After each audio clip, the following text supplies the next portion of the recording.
ये क्या अंधेर नगरी है कि कोई शख्स आता है, उसको तरबूज लाल नहीं मिलता तो वो इस बुनियाद पर एक शख्स पर फायर खोल देता है, इस चीज़ की तहकीक किए बगैर कि क्या इसका नतीजा उस इंसान की मौत निकलेगा या इसका नतीजा उसके बच्चों के यतीम होने की सूरत में निकलेगा। ਜਿਹੜਾ ਕੇਸ ਇਹਨਾਂ ਦਾ ਉਹਦੇ ਕੋਲ ਹੈਗਾ ਨਾ ਯਾਸੀਨ ਸਾਹਿਬ ਕੋਲ ਜਾਂ ਸਬਜ਼ਾ ਸਬ ਇੰਸਪੈਕਟਰ ਨੇ, ਇਹਨਾਂ ਦਾ ਨਹੀਂ ਕੁਝ ਹੋ ਸਕਦਾ।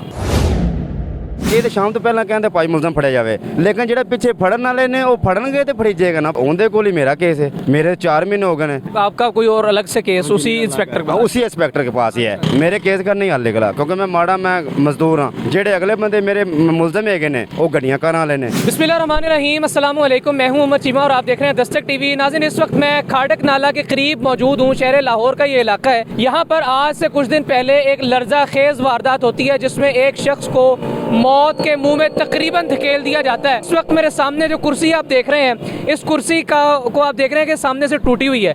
इस कुर्सी में 3 फायर लगे और एक फायर जो है वो हवा में गया। एक फायर जो है एक शख्स को जो कि तरबूज की रेडी लगाता था उसके यहाँ शोल्डर के बिल्कुल नीचे करके फायर लगा है। उस शख्स के भाई जो है इस वक्त मेरे साथ मौजूद है। वक़ुआ कुछ इस तरह से है कि आज से कुछ दिन पहले शख्स जो है वो यहाँ पर आता है, उस शख्स से तरबूज की खरीदारी करने के लिए, जो इस वक्त अस्पताल में जख्मी हालत में मौजूद है। वो आता है दुकानदार के पास और दुकानदार के पास आकर कहता है कि मुझे तरबूज दिया जाए। तरबूज एक काट कर दिया जाता है, कहता है कच्चा है मुझे नहीं खरीदना। दूसरा दिया जाता है, कहता है कि ये कच्चा है मुझे नहीं खरीदना। और इसी तरह से जब दुकानदार की जानिब से कहा जाता है कि तरबूज कट रहा है, वो मेरे भी किसी फ़ायदे का नहीं, मेरे लिए नुकसान की चीज़ है, अगर आपको पसंद नहीं आ रहा तो आप किसी और से जाकर ख़रीद लें। इस मामूली सी बात पर तनाज़ा छिड़ता है, तलख कलामी होती है और वो शख्स जो कि तरबूज की ख़रीदारी के लिए आया था, उस शख्स को जो कि तरबूज का दुकानदार था उस पर फायर खोल देता है, उसको फायर करता है। 3 फायर इस कुर्सी पर लगे, एक फायर उस दुकानदार को लगा। उस दुकानदार के भाई जो है इस वक्त मेरे साथ मौजूद हैं। ये तमाम तर वक़ुआ एक्चुअली हुआ क्या, किस तारीख़ का वक़ुआ है, ये तमाम तर चीज़ें जानते हैं शाहिद साहब से जो कि भाई हैं। अस्सलाम वालेकुम। वालेकुम सलाम। थोड़ा सा ज़रा वक़ुआ तफसील से बताइएगा कि हुआ क्या था और ये कितने दिन पुराना वाक़या है? 5 तारीख का वाक़या है, शाम 6:30 पौने 7 का वाक़या है। कोई कस्टमर आया तरबूज लेने भाई को, कहता कि तरबूज दे, तरबूज काट के दिया, कहता लाल नहीं है, कहता एक और काट दे। उन्होंने कहा यार और काट दिता है, कहता भी लाल नहीं है, मैंने होर काट दे। उन्होंने कहा यार तरबूज तो ठीक है ने, लेकिन तो और किसी स्टाल तो लै लै, मेरे को अच्छे नहीं तन लग रहे तो होर किसी स्टाल तो लै लै। कहता नहीं मैं लैके तेरे को ही जाने ने, तो मैंने काट के दे। कह यार किसी और स्टाल तो लै लै, तेरी मेहरबानी है। कहता तू इत्थे ही है, इज्जत बाद से आ गया। उन्होंने कहा यार मैं इत्थे ही, मैं किधर चला जाना, मैं परदेसी हाँ, मजदूरी कमान आया, मैं किधर जाना।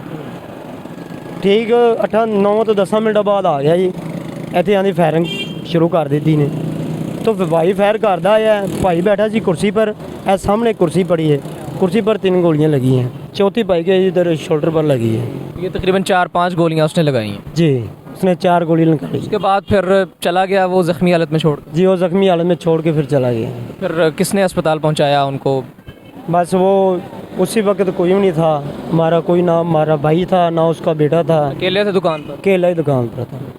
तो फिर कैसे अस्पताल कैसे मुंतकिल किया गया? बस वो जो लोग देख रहे संदे उन्होंने पकड़ाया तो ले गए हॉस्पिटल।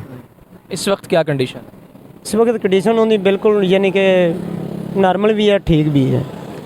सर्विस हॉस्पिटल है, पहले जनाह में सी, जनाह तो उन्होंने रेफर कर दिया कि साढ़े तो काम नहीं क्लोज हो रहा है, फिर उधर सर्विस में है। ज़ख्मी हालत में है लेकिन सीरियस हैं या बेहतर है अब कंडीशन? सीरियस से बाहर हैं, अभी कुछ बेहतर है। अल्लाह ताला उनको सेहत दे। तो ये बताइएगा कि पुलिस में फिर आपने FIR दर्ज करवाई इस सारे वक़ुए? जी सर, करवाई थी। पुलिस तावन कर रही है? तावन कर रही है, कह रही कि हम तावन कर रहे हैं, लेकिन अभी तक रिजल्ट नहीं मिला। और सामने फार्मेसी हैगी तो लैके गया सी वीडियो भी, कैमरा लगे CCTV फुटेज? जी जी, CCTV कैमरा लगे सी, उन्होंने तो वीडियो लैके गए ने। असी इंशाल्लाह निचोड़ कढ़ लाँगे, हाले तक सानू उन्होंने कोई प्रूफ नहीं मिला।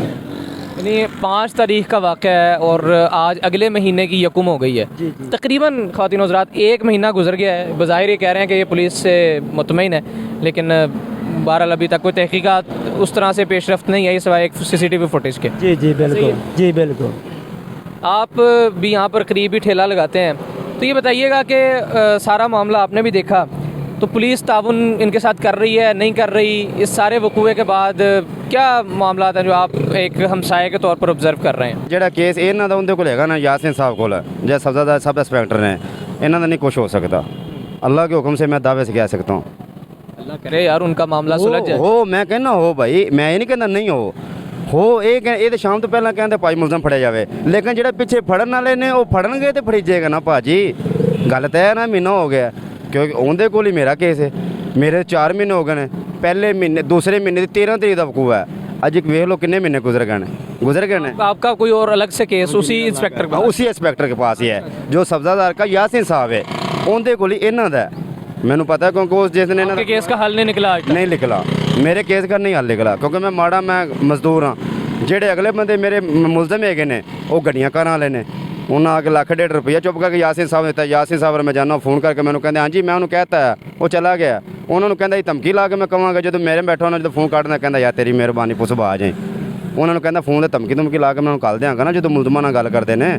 तो मुलजम कितों के ने जनाब गुलशन रावी दे, ठीक है, मैंने मित्र लगा कल दिता है जी। ख़वातीन हज़रात, ये इनका एक अपना भी मामला है और यहाँ पर करीबी होते हैं, यहाँ पर ये ठेला लगाते हैं। इसी तरह से इनका जो वकूआ है वो पिछले माह की 5 तारीख़ का वकूआ है। इनका जो वकूआ बता रहे हैं ये दूसरे महीने की किसी तारीख़ का, इब्तदाई तारीख़ का वाक़या है। तो ये बहरहाल जो यहाँ पर अहले इलाका हैं, जो मुदई पार्टी है, उनका ये मौक़िफ़ है कि इंस्पेक्टर साहब जो हैं या जो सब इंस्पेक्टर साहब हैं उनका रवैया जो है वो किस तरह का है, या फिर वो किस तरह से किस कदर संजीदगी के साथ मुख्तलिफ केसेस को जो है वो डील कर रहे हैं। बहरहाल ये इनका मौक़िफ़ है जो हमने आप सब तक पहुँचाया है। क्या वाक़तन पुलिस जो है वो एक्टिवली इस सारे केस के अंदर पार्टिसिपेट कर रही है, नहीं कर रही है? तो बहरहाल ज़ाहिर है ये तो महकमाना सतह पर इस चीज़ की तहक़ीक़ होना ज़रूरी है और इस केस का भी कोई हल निकलना ज़रूरी है। ये क्या अंधेर नगरी है कि कोई शख्स आता है, ये क्या आप कह लीजिए कि किसी शख्स को बर्दाश्त करने का, अदम बर्दाश्त का ये क्या पैमाना है कि कोई शख्स आता है उसको तरबूज लाल नहीं मिलता, तरबूज कच्चा मिलता है, तो वो इस बुनियाद पर एक शख्स पर फायर खोल देता है इस चीज़ की तहक़ीक़ किए बगैर कि क्या इसका नतीजा उस इंसान की मौत निकलेगा या इसका नतीजा उसके बच्चों के यतीम होने की सूरत में निकलेगा, या इसका नतीजा उस शख्स की बीवी की बेवा होने के नतीजे में निकलेगा, या फिर ये तमाम तर मामला जो हैं ये इसी तरह से चलते रहेंगे। उस शख्स को क्या रऊनत, क्या फ़िरौनियत थी, क्या उस शख्स को गुमान था और घुमंड था कि मेरे पीछे कौन सी ऐसी शख्सियत है कि मैं किसी भी शख्स पर बेदरेग जो है वो फायर खोल दूंगा और मेरा कोई भी शख्स जो है वो बाल बाका नहीं कर सकता। ये जंगल का कानून है, ये अंधेर नगरी है, ये मुल्क पाकिस्तान है, या फिर यहाँ पर कोई जंगल का कानून राइज है और हम सब किसी जहन्नुम में रह रहे हैं? इस चीज़ का फ़ैसला जो है वो आप सब ने करना है। मुझे इजाज़त दीजिएगा। अल्लाह हाफ़िज़।